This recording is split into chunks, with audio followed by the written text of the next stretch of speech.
वित्तीय प्रबंध के जो विषय है, इसमें सबसे महत्वपूर्ण अगर कोई चैप्टर मैं मानता हूँ तो वो है कार्यशील पूंजी का प्रबंध।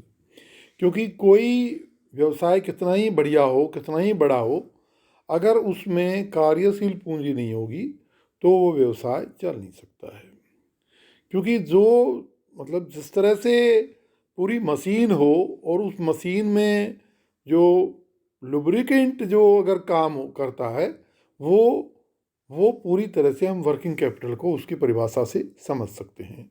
यानी कि कोई भी प्रकार का बिजनेस हो, छोटा हो बड़ा हो, तो उसका चलना ही तब संभव है जबकि कार्यशील पूंजी हो। तो कार्यशील पूंजी को जो हम किस प्रकार से समझ सकते हैं, इस चैप्टर में हम देखेंगे।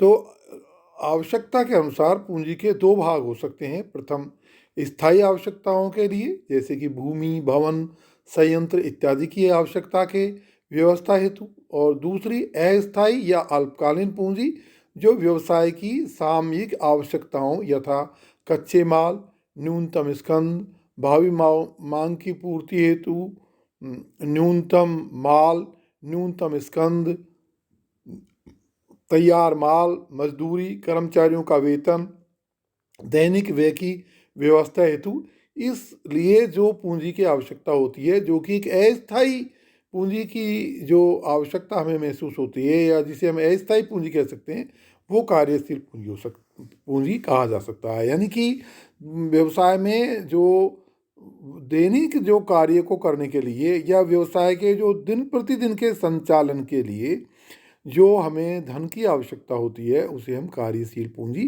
कह सकते हैं। अब जैसे कि वित्तीय प्रबंध में पूरी तरह से विश्लेषित किया जाता है इस विषय को, तो हम इसकी दो अप्रोचेज लेते हैं, दो अवधारणा मानते हैं।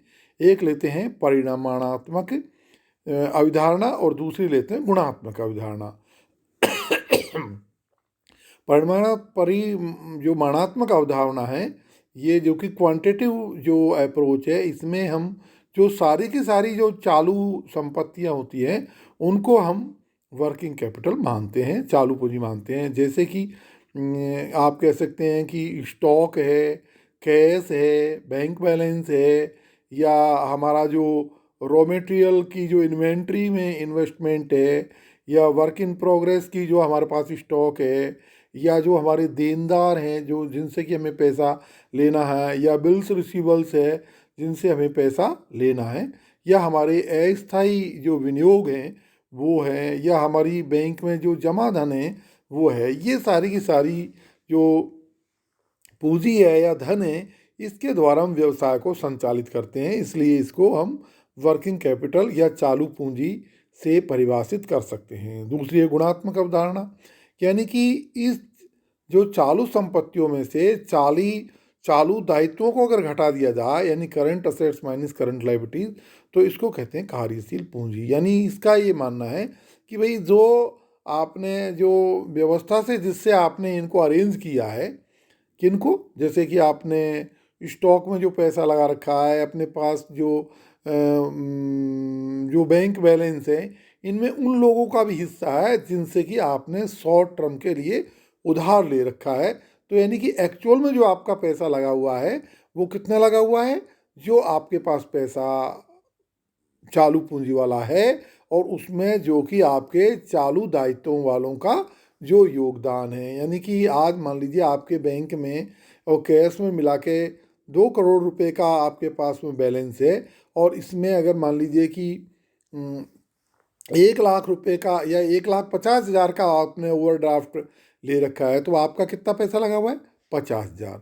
तो यानी कि ये जो अवधारणा है, गुणात्मक अवधारणा, इस बात पर जोर देती है कि आपने रियल में कितने पैसे की जो है अपने इन दिन प्रतिदिन के कार्यों को करने के लिए धन की व्यवस्था की है।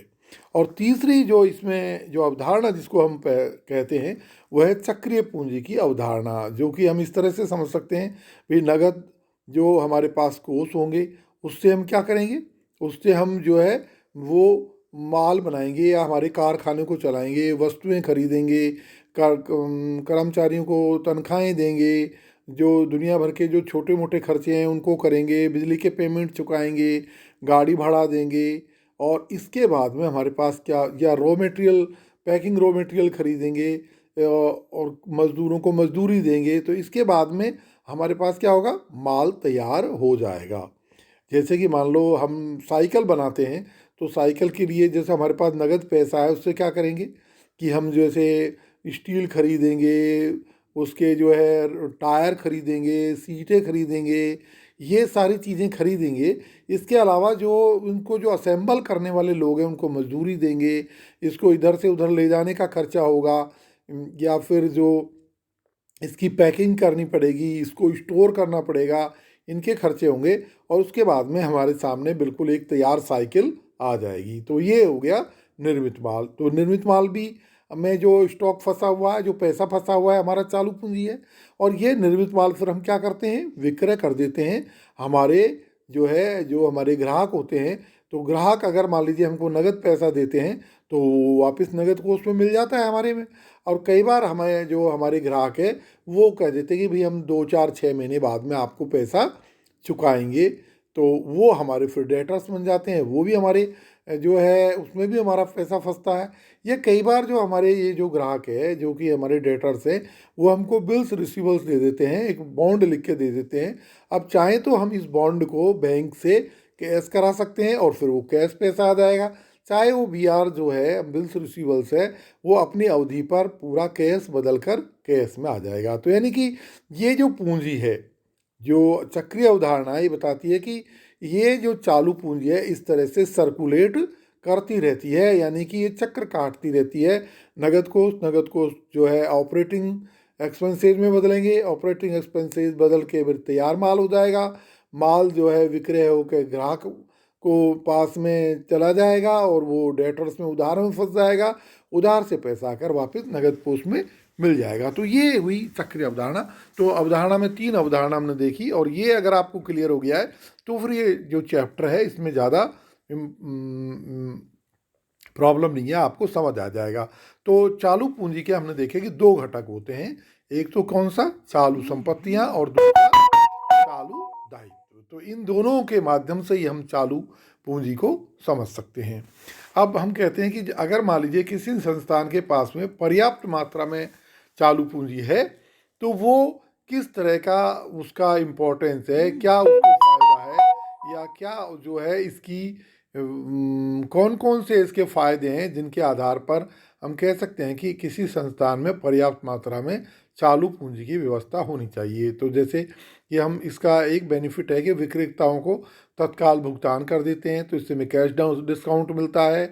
दूसरा, हमारी रेपुटेशन बनती है जो नगद, और इसमें जैसे ऋण क्षमता एवं साख में वृद्धि है, नगद छूट का लाभ है, पर्याप्त लाभों का वितरण। तो अगर हमारे पास लाभ है और हमारे पास कैश है, तो हम अपने लाभों को अपने जो शेयर होल्डर्स में बांट सकते हैं।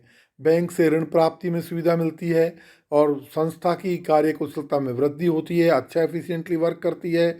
स्थायी संपत्तियों की उत्पादकता में वृद्धि होती है, और आकस्मिकताएं जो है, कोई अचानक प्रॉब्लम आ जाए तो उसका भी हम इससे सामना कर सकते हैं। तो ये हमने आपको बताया कि वर्किंग कैपिटल जो है उसकी क्या इम्पोर्टेंस है, कौन कौन से इसके जो है वो साधन हैं, और कौन सी इसकी जो है वो इसकी अवधारणाएं हैं। ओके, अगर कोई आपको प्रॉब्लम हो इसको पूरे चैप्टर को समझने में, तो आप मुझे बता सकते हैं। मैं आपको व्हाट्सएप पर भी बता दूंगा, और या फ़ोन करके मुझसे डायरेक्ट कंसल्ट कर सकते हैं। Okay, thank you.